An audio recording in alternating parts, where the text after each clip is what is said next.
지난 한 주간 날씨도 많이 추운데 고단한 삶을 살아오신 여러분들을 주님의 따뜻한 마음으로 위로하고 또 격려합니다. 오늘 말씀의 제목은 이보다 더 큰 사랑이라고 하는 주제를 가지고 오늘 본문을 가지고 여러분과 나누려고 합니다. 오늘이 벌써 대강절 두 번째 주일입니다. 대강절 예배를 드려야 하는 때가 되었어요. 이제 이 말은 바로 성탄절이 다가온다는 얘기겠죠. 예수님께서 이 땅에 오셔서 저와 여러분을 구원하신 그 기쁨을 어떤 면에서는 차분한 마음으로 다시 곱씹어보자는 뜻에서 시작한 예배의 흐름입니다. 대강절은 예수님을 기억하는 절기인 만큼 몇 주간 성탄절까지도 예수님에 대한 말씀을 여러분하고 나누게 될 것 같습니다. 제가 오늘 택한 말씀, 이 본문은 바로 요한복음입니다. 요한복음은 다른 공관복음서, 예를 들면 마태복음, 마가복음, 누가복음과 상당히 그것들에 비해서는 후대에 기록된 성서입니다. 그러니까 성서학자들의 추산으로 보면 AD 한 2세기 초 정도, AD 한 100년 초반이나 후반대라고 이렇게 얘기를 하는데요. 그 공관복음서의 핵심 키워드는 하나님의 나라라고 하는 이 요한복음은 핵심 키워드가 영생입니다. 자, 요한복음의 핵심 키워드는 영생인데 이 말은 우리가 예수님과 함께 딱 달라붙어 있을 때 우리는 바로 영생의 기쁨을 누릴 수 있다. 이런 핵심이 바로 요한복음에 담겨 있다는 거예요. 그래서 오늘 본문이 속한 요한복음 15장 첫 말씀에서 예수님은 이렇게 말씀을 하십니다. 나는 참 포도나무요. 그리고 내 아버지는 농부이고, 그리고 참 포도나무 되시는 것은 예수님, 그리고 그 나무의 가지는 바로 성도, 즉 그리스도인이라고 그렇게 말씀하고 계십니다. 성도는 예수님을 떠나서 살 수 없습니다. 만일 떠나면 이 세상 나무에서 떨어져 낙엽처럼 돼버린 가지들을 모두 가져가 불태워버릴 것이라고 말씀을 하세요. 이 말씀은 성도가 예수님에게 딱 달라붙어 있고, 그리고 끊임없이 지속적인 열매를 맺을 때 비로소 영원히 존속할 수 있다라고 하는 그런 말씀입니다.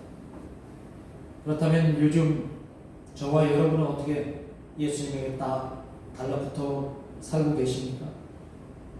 어떻게 열매 맺는 삶을 여러분들 살아가고 계십니까? 만일 우리가 열매를 맺지 못하고 있다면 아마 포도나무와 온전한 연합이 되지 못하다라고 하는 그런 증거입니다. 나무로부터 영양분을 공급받지 못한다는 거죠. 그렇게 되면 농부는 그 가지를 잘라낼 것이라고 아주 냉정한 말씀입니다.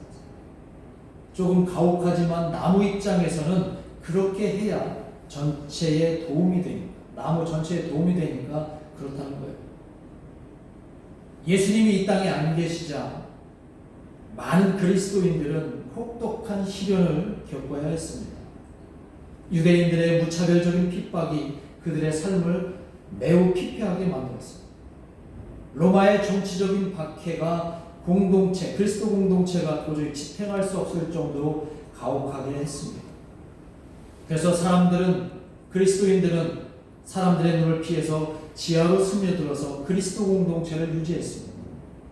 밤마다 그들은 몰래 서로 포도주와 떡을 떼면서 예수님을 떠나지 않으려고 그들은 발버둥을 쳤습니다.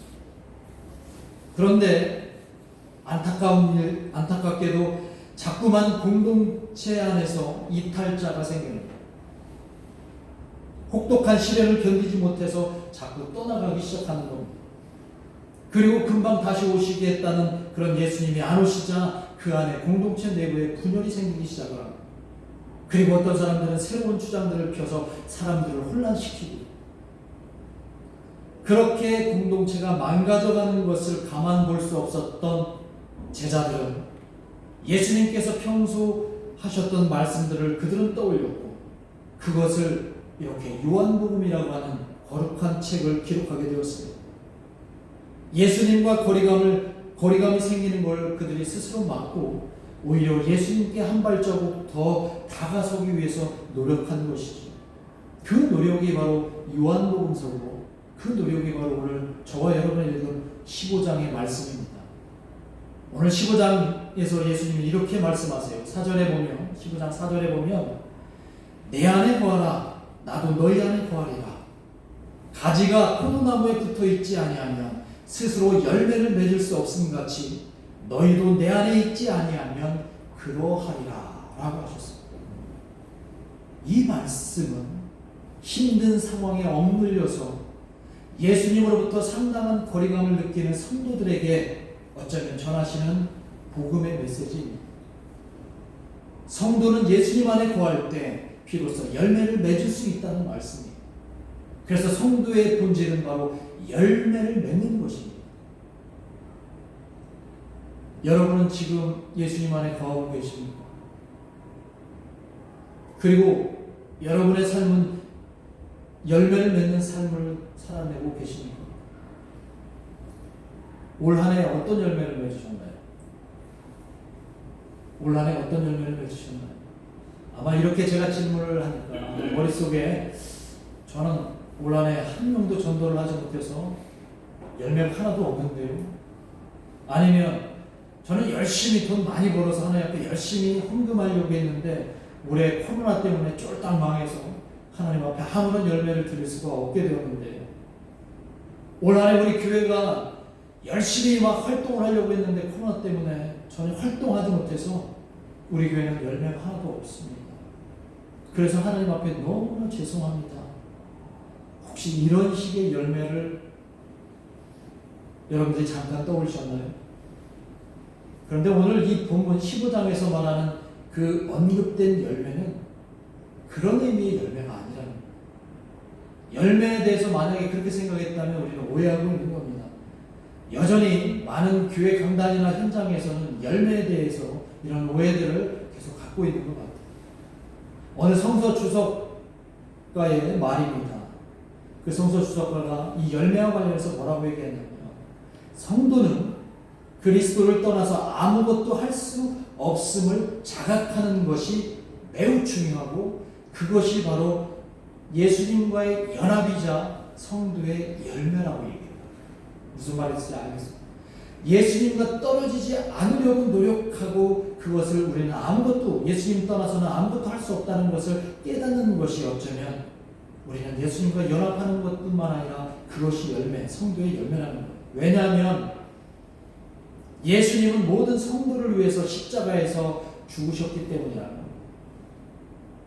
참 포도나무가 되시는 그런 예수님의 가지로서의 우리는 진정한 열매는 바로 예수님을 떠나지 않는 것, 그리고 또한 그 가지가 해야 되는 것은 예수님의 계명을 지키는 삶이 열매 맺는 삶이라고 오늘 얘기하시는 거예요. 예수님의 계명을 지킬 때 참 포도나무 되시는 예수님께 우리는 붙어있게 되고 열매 맺는 삶을 살아갈 수 있게 되는 것입니다. 그래서 오늘 예수님은 10절에서 제자들에게 이렇게 말씀을 하세요. 한번 같이 읽어보겠습니다. 10절 말씀 시작. 내가 아버지의 계명을 지키며 그의 사랑 안에 거하는 것 같이 너희도 내 계명을 지키면 내 사랑 안에 거할 것이다. 예수님이 제자들과 모든 그리스도 공동체에게 하신 이 말씀의 핵심은 내 안에 거하면서 서로 사랑하기를 말씀하십니다. 요한복음과 요한서신에 보면 사랑이라는 단어가 유독 많이 나와요. 그렇죠? 그만큼 아마 요한 공동체와 당시 그리스도 공동체가 아마 이 사랑이라는 단어, 사랑이 너무나 절실했기 때문이 아닐까. 그들은 심한 박해와 핍박 속에서 그리스도 공동체를 유지하기란 너무나 고통스러웠고 버거웠을 겁니다. 아까도 말씀드렸지만 하루아침에 공동체를 버리고 떠나는 사람들이 생기고 또 그리스도인들을 몰래 밀고 하는 사람들이 생기고 교회에 침을 뱉고 다시 유대교로 돌아가는 사람들, 이상한 논리로 교회를 분열시키는 사람들, 점차 이렇게 교회가 수렁으로 빠져들어가고 있을 때 세상은 점점 교회를 삼키려고 하고 세속적인 가치가 교회를 망치고 있었던 그 시대를 떠올리면서 그들은 오직 사랑을 이야기하지 않을 수 없었습니다. 요한복음은 이런 상황에서 예수님의 말씀을 기억해야 했습니다. 바로 그 말씀을 그들은 명령처럼 받아들이고 그리고 그 말씀에 순종하고 복종해야 됐기 때문이죠. 그래서 12절 말씀에 예수님은 이렇게 말씀하고 계시는 겁니다. 같이 한번 읽어보겠습니다. 12절 말씀 시작. 내가 너희를 사랑하는 것 같이 너희도 서로 사랑하라. 내 계명은 곧 내가 너희를 사랑하는 것 같이 너희도 서로 사랑하라. 예수님은 저와 여러분을 사랑하셨습니다. 아니, 예수님은 저와 여러분을 지금도 사랑하고 계십니다. 목숨을 내놓으실 정도로 사랑하시고 계셨습니다. 이런 사랑을 우리에게 먼저 보여주셨는데 예수님에게 우리가 붙어 있으면서 우리가 서로 사랑하지 않는다면 아무런 열매를 맺고 있지 않다는 것과 같다는 거예요. 그래서 예수님은 명령하십니다. 이건 선택의 문제가 아니라 너희는 당연히 사랑해야 한다. 너희들은 당연히 사랑해야 된다. 그래야 참포도 나무에 붙어서 열매를 맺을 수 있다고 말씀을 하시는 거예요. 교회는 그리스도에게 연결된 나뭇가지입니다. 그래서 교회 안에서 사랑이 가득해야 된다. 교회 안에는 사랑이 가득해야 돼요. 아무리 힘들고 어려운 상황이 우리 교회를 덮치더라도 서로 사랑해야 될 줄 믿습니다. 그 사랑이 우리를 서로 지탱케 해주는 원동력이 되기 때문이죠. 그러면서 예수님은 사랑 중에서 이보다 더 큰 사랑이 없다고 말씀하시면서 바로 그 사랑이야말로 친구를 위해 목숨을 내놓는 사랑이라고 말씀을 하고 있습니다. 친구를 위해서 목숨을 내놓는 사랑. 친구를 위해서 목숨을 내놓는다는 것은 얼마나 우정과 의리가 있으면, 얼마나 변절하지 않으면 그 공동체, 그 모임이 지탱되고 유지될 수 있느냐라고 하는 것을 보여주는 거예요. 여러분, 영화 밀정이라는 영화 혹시 보셨어요? 거기 보면 독립투사들이 어떻게 합니까? 힘든 상황 속에서도 서로 끝까지 변절하지 말고 그렇게 한 마음으로 가자고 서로 도원결의도 하고 피를 나누는 의형제로 그렇게 배신하지 않겠다고 다짐을 합니다. 그런데 저 영화를 보니까 꼭 변절하는 사람들이 생겨서 그 독립운동 단체에 치명적인 어려움을 주는 것을 그 영화를 통해서 우리는 알게 됩니다. 어려운 시기에 또 어려운 상황 속에서 공동체가 가장 힘든 것은 바로 그런 이유들 때문인 것 같습니다. 그런 데 많이 흔들리기 때문이죠. 그러나 분명한 가치가 있고 소망이 있다면 그 공동체는 그 상황을 함께 극복할 수가 있습니다. 바로 그 원동력이 오늘 예수님은 서로 사랑할 때 가능하다. 서로 사랑할 때. 친구를 위해서 내 목숨을 내려줄 정도의 그 이보다 더 큰 사랑을 서로 나눌 때 그 공동체는 열매를 맺을 수 있는 공동체. 나뭇가지에서 떨어지지 않는 그런 공동체가 될 수 있다고 말씀을 해주시는 것입니다.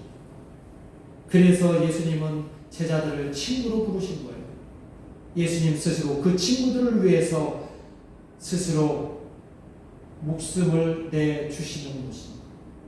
이보다 더 큰 사랑이 없음을 우리에게 보여주시는 것입니다. 우리가 대강절을 맞아서 이제 예수님을 한번 다시 떠올려 보기를 원합니다. 2000년 교회 역사 속에서 우리 교회는 엄청난 파고를 넘어서 지금에 이르고 있습니다. 때로는 교회가 세상에 완전히 무너지고 또 교회가 사라질 뻔했던 적도 있었지만 숱한 우여곡절 끝에 교회는 여전히 예수님의 이름으로 공동체를 이어가고 있다는 것. 예수님의 이름으로 교회는 모여서 함께 예배하고 있다는 것입니다. 올 2020년 한 해를 돌아보면 우리 교회들은 세상에 어떤 존재로 서 있었는지 우리 함께 돌아봤으면 좋겠습니다. 우리 교회들이 세상에 정말 그리스도의 참 포도나무에 붙어있는 가지로서의 열매를 보여주는 그런 존재의 가치를 세상에 보여주었던 한 해였는지, 그런데 돌아보니까 그렇지 못했던 한 해였던 것 같습니다. 오히려 올 2020년도 우리 교회는 세상의 피난 대상이 되었고 또 이런 모든 상황에 책임을 서로 떠넘기는 교회들을 많이 보았습니다. 지금 이때에 예수님의 계명이 우리에게 절실히 필요합니다. 진정한 신앙의 열매를 맺지 못하면 가차없이 이 세상은 떨어진 교회를 땔감으로 가져다가 불타는 아궁이에 집어 넣을 것이기 때문이라는 거죠. 교회가 열매를 맺기 위해서는 예수 안에서 서로 연합해야 될 줄 믿습니다. 참 포도나무에 붙어 있어야 합니다. 그 열매는 우리가 서로 사랑하는 것이 가능할 때 가능합니다. 그래서 함부로 서로 헐뜯지 말아야 합니다. 무시하지 말아야 합니다. 쉽게 변절하거나 배신해서도 안 됩니다. 우리가 힘들 때 서로 힘이 되고 의지할 수 있어야 합니다. 착한 말로, 착한 행동으로 서로를 격려하고 위로해야 합니다. 그리고 특히 교회 안에는 우리가 감사하는 마음이 늘 가득해야 합니다. 모든 것을 감사할 수 있는 마음으로 가득해야 합니다. 그리고 교회 안에서는 질투하지 말아야 합니다. 질투가 모든 분열의 시작이 되고 질투라는 것이 우리 교회를 많이 위축시키기 때문이라는 거죠. 세계적인 유명한 영성가 헨리 나우에는 이렇게 말을 했어요. 하나님이 우리를 얼마나 사랑하시는지 진정으로 깨달을 때에만 하나님이 다른 사람에게 베푸시는 관대함을 온전히 기뻐할 수 있다. 이게 무슨 말이냐면 우리가 하나님의 사랑을 제대로 마음에 담고 있다면 다른 사람을 향해서 시기하거나 질투하지 않고 그의 잘됨을 오히려 하나님께 감사함으로 같이 돌릴 수 있는 서로 사랑하는 모습을 지닐 수 있다는 거예요. 서로 사랑하는 것은 우리 공동체 안에서 서로 존중하는 것입니다. 그리고 내 몸처럼 아껴주는 것이고 그리고 다른 사람의 하나님이 내 하나님보다 더 낫다고 믿지 않는 그런 마음을 갖는 것이 바로 서로 사랑하는 마음입니다. 오늘 예수님께서 우리에게 말씀하고 계십니다. 너희는 더 이상 종이 아니라 나의 친구다. 종은 주인이 어떤 생각을 품고 있는지 모르지만 너희는 나를 통해 이미 다 알고 있다. 따라서 너희는 나의 모두 친구다. 그 친구를 위해 가장 큰 사랑을 내가 모범으로 보였으니 이제 너희가 그 사랑을 서로 나눌 차례다. 우리는 이보다 더 큰 사랑을 우리에게 말씀해 주시는 그 예수님의 사랑을 베드로전서 기자는 이렇게 우리에게 다시 한번 고백하며 자신의 마음을 우리에게 표현을 합니다. 베드로전서 4장 8절에 보면 이렇게 베드로전서 기자가 말합니다. 한번 같이 읽어보겠습니다. 시작. 무엇보다도 뜨겁게 서로 사랑할지 사랑은 허다한 죄를 덮느니라. 우리는 이제 교회 안에서 서로 뜨겁게 사랑해야 합니다. 그 사랑은 모든 것을 덮을 수 있습니다. 서로의 허물 대신 이제 서로의 사랑할 것만 보여야 될 것입니다. 이제 우리 수면신 교회는 한 해를 마무리해야 합니다. 이 땅에 오신 예수님의 기쁨이 저와 여러분 마음 가운데 충만해지기를 간절히 소망합니다. 그리고 그 기쁨이 우리가 서로 사랑하는 가운데 나타날 줄 믿습니다. 이것이 오늘 우리의 신앙의 열매이고 그리고 농부가 되시는 하나님의 소망인 줄 믿습니다. 이제 우리가 서로 사랑함으로 연합하는 아름다운 수면신 교회가 되기를 간절히 소망합니다. 이런 모습을 영원히 지속될 수 있기를 주님 앞에 간절히 소망합니다. 이상으로 기도하겠습니다. 우리 합심해서 기도합니다.